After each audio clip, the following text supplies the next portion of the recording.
কেউ জিজ্ঞেস করলো আমরা কোন বয়সে জীবনটাকে বুঝতে পারি। আমার মনে হয় যখন হাসতে একদমই মন চায় না, কিন্তু হাসতে হয়, মানুষের সামনে দেখাতে হয় যে আমরা হাসি খুশি আছি। আমার মনে হয় তখনই আমরা জীবনটাকে বুঝি। আর সত্যি বলতে আমি এমনই, নিজের ব্যথার কষ্টগুলোকে মনের মধ্যেই চেপে রাখতে শিখে গেছি, বাইরে আসতে দেই না।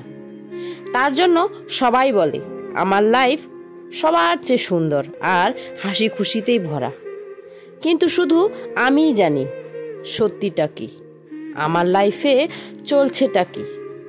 আমি আমার বাড়ির অবস্থা আর বাড়ির ঝামেলা সব বুঝি, কারণ আমি যে একটা মেয়ে, আমি সব সময় হাসি খুশি থাকি আর ভেতরে ভেতরে মনটা ভেঙে যায়।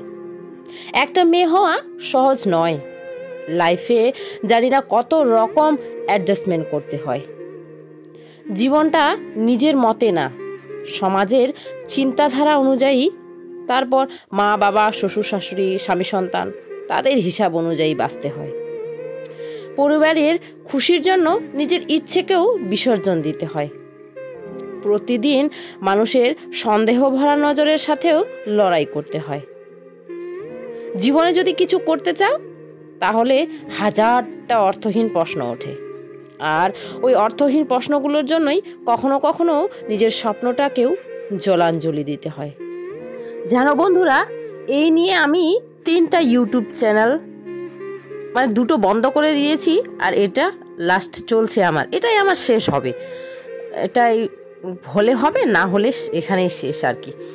একটা ফেসবুক পেজ ক্রিয়েট করলাম, সেখানে আমার 7,000 ফলোয়ার এলো, 3 লাখের উপর ভিডিওগুলোতে ভিউ এলো, সেটা আমার হ্যাক হয়ে গেল, চললো না। তারপরে ইউটিউবে কাজ করা শুরু করলাম, ইউটিউবে মনিটাইজও পেলাম, সব কিছুই পেলাম। আমি মানুষের নানান কথা শুনে করে, মানে কি বলবো, বিশেষ করে আপনজনগুলোই বেশি কথা বলে, তো সেগুলো এখন পরবা করা ছেড়ে দিয়েছি, সেগুলো আর গায়ে মাখি না। সেই জন্য আবার নতুন করে শুরু করেছি, শর্টসে ধ্যান দিলাম, শর্টস করা শুরু করলাম। সেখানেও আমার 2 মাসের মধ্যে এত 4 মিলিয়ন 5 মিলিয়ন এক একটা ভিডিওতে আসা শুরু করলো। 5,000 ফলোয়ারও কমপ্লিট হয়ে গেছিলো আমার শর্টস, ওই পেজটাতে শুধু শর্টসই দিতাম। তো তারপরে হচ্ছে কি হলো, ওই পেজটাতে আমার পলিসি ইস্যু চলে এলো। বলো, সেটা তো আর ঠিক হলো না। মানে কী বলবো, আমার ভাগ্যটা এত খারাপ, মানুষের এত কথা শুনে সব কিছু সহ্য করে সব করছি, তাও মানে কি বলবো, আর আমার ভাগ্যটাই খারাপ, ভগবান আমার সাথ দিচ্ছে না, না কি আমি কিছু বুঝেই উঠতে পারছি না। এবার এটা শুরু করেছি, নতুন একটা চ্যানেল ওপেন করলাম। এটা যদি সাথ দেয় ভগবান তো হবে, না দিলে হবে না। ওটাই, যেটা ভাগ্যে লেখা আছে সেটাই হবে, আমি চাইলে তো আর হবে না, তাই না? আর হচ্ছে কি বলতো, এবার হোক না হোক, আমার ভিডিও করার খুব শখ, খুব ইচ্ছে, তাই আমি ভিডিও করতেই থাকবো, ছাড়বো না শেষ জীবন পর্যন্ত, যতদিন তোমরা কজন আমার সাথে আছো, যারা দেখছো আমার ভিডিও প্রতিদিন, তাই না? অনেকেই আছো আমার ভিডিও তোমাদের খুব ভালো লাগে, আমাকে তোমাদের খুব ভালো লাগে। অনেকে কমেন্ট করেছো, যেমন এক বোন কমেন্ট করেছে, ওর নাম নিতে বলেছে, নাম হচ্ছে ফাতেমা। ও বলে, দিদি তোমাকে আমার খুব ভালো লাগে, তোমার ভিডিও আমার খুব ভালো লাগে, তোমার জীবনের সাথে আমার জীবনের অনেক মিল, এমনটাই আর কি। এমনটা হয়, অনেকের জীবনের সাথে অনেকেরই মিল পাওয়া যায়, তাই না? তোমাকে অনেক অনেক ধন্যবাদ বোন, আমার ভিডিও দেখার জন্য বা এত সুন্দর মিষ্টি মিষ্টি কমেন্ট করার জন্য। এখন বিকেল 3টের মতো বাজে, মেয়ে স্কুল থেকে এসেছে, ও ঘুমাচ্ছে, আর বরমশাই মেয়েকে রেখে আবার চলে গেছে, বাবাও নেই বাড়িতে, কেউ ছিল না। বাবা এখনই আসলো, বাবাকে ভাত দিলাম, 3টের মতো বাজে, অনেক লেট হয়ে গেছে আজকে। ছিল না বলেই আমি এই কাজগুলো করা শুরু করেছি। কি করবো আর বলো, এই যে আমার বাবার চোখে হচ্ছে এই কাজগুলো করা মানে হলো বলে, যদি বাড়িতে কোনো কাজ না থাকে, বিনা কাজের কাজ করা, এগুলো আর কি। তাই বাবার সামনে ইচ্ছেই, মানে ভয় লাগে আর কি, আমি ভয় পাই খুব বাবাকে। তো কি বলবো, আর যাতে তেমন কোনো কথা শুনতে না হয়, তার জন্য আমি বাবাকে লুকিয়ে লুকিয়ে সব মস্ত মস্ত কাজ করি। তো কি করবো, আর তাও বাবার চোখে পড়েই গেল ঘর মোছা টোছা এগুলো করা। সকালবেলা তার জন্য করিনি। আর দুপুর ছেলেকে নিয়ে আসতে দিতে যেতে সকালে কোনো সময় পাওয়াই যায় না এখন বলা চলে।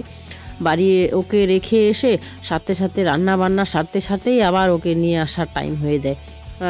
এখন যেহেতু ও খুব কান্নাকাটি করে স্কুলে, তো স্কুলে তেমন কি বলো তো 9:45 সময় স্কুল শুরু হয়, 11টার মধ্যেই বাড়ি নিয়ে চলে আসি। তো এইটুকু সময়ের মধ্যে কিছুই করা যায় না বলা চলে। তারপরে এসে যা রোদ্দুর শুরু হয়ে যায় ওটা দেখে তখন আর কাজ করতে মনই চায় না। তা বিকেলবেলা এই যে করলাম। এখন ওরা বাবা আর ছেলে দুজনে মিলে গেল হাট। আজকে আমাদের এখানে আমাদের গ্রামে হাটবার, তো হাটে যাচ্ছে। আর আমি হচ্ছে এই যে দেখো সন্ধ্যায় নেমে এলো, ওরা হাট থেকে চলে এলো যদিও এখন, আর আমি এখন হচ্ছে পুজো দিচ্ছি। এতক্ষণ হচ্ছে আমি একটু ভিডিওটা রেডি করলাম।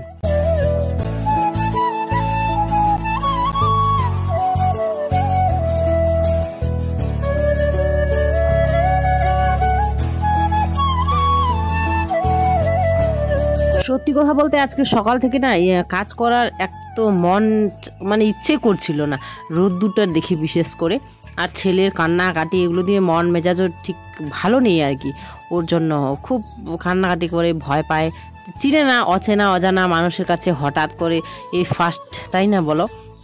এতদিন বাবা মা বা গ্রামের নিজের পরিবারের সদস্যের সাথেই শুধু দেখা, এখন স্কুলে যাদের সাথে আছে ওদেরকে চেনেই না, জানেই না, তাই না? তো ভয় তো পাবেই, কিছু করার নেই। আর হচ্ছে এই যে দেখো হাট থেকে নিয়ে এসেছিলো সিঙ্গারা আমার পছন্দের, তো খেলাম 4টে আমরা, একটা বাবার জন্য রাখলাম। বাবা এখন নেই, বাবা বিকেলবেলা প্রতিদিন হাঁটতে যায়, হাঁটাহাঁটি করতেই গেছে।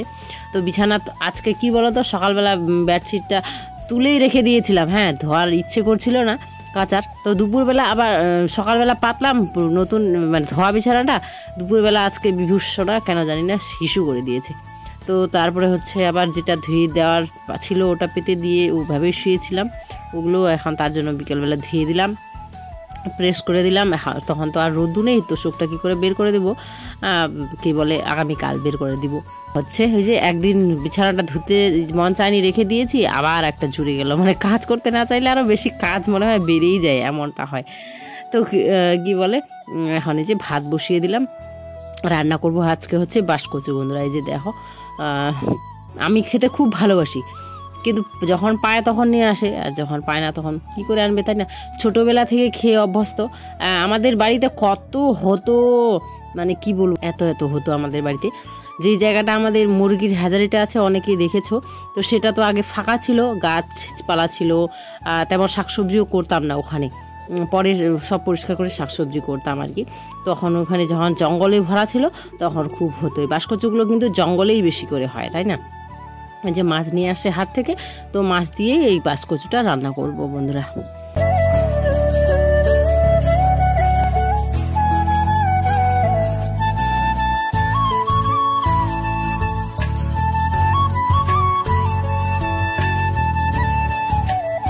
আর আমার কথাগুলো শুনেও মনে হয় বুঝতে পারছো কিনা জানি না, একদম এনার্জি নেই, এনার্জি লেস, তাই না বলা?